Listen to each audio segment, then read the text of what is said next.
Why does your scanner show the P2147 engine code? What does it mean?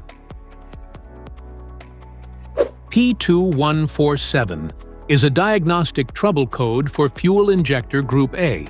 Supply voltage circuit low.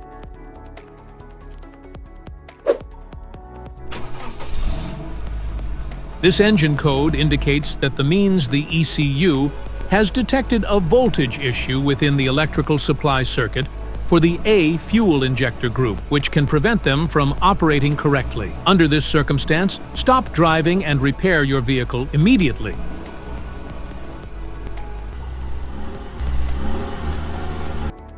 So, what causes this imbalance?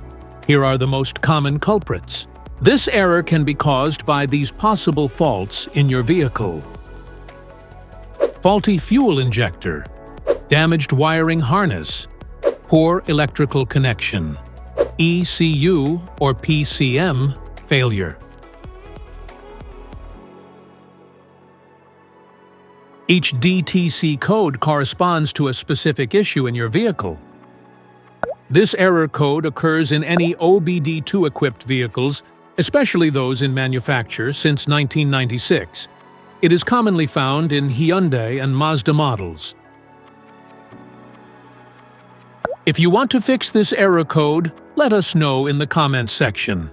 We will definitely make the video on your demand. If you like this video, don't forget to subscribe to our channel. Thanks for watching.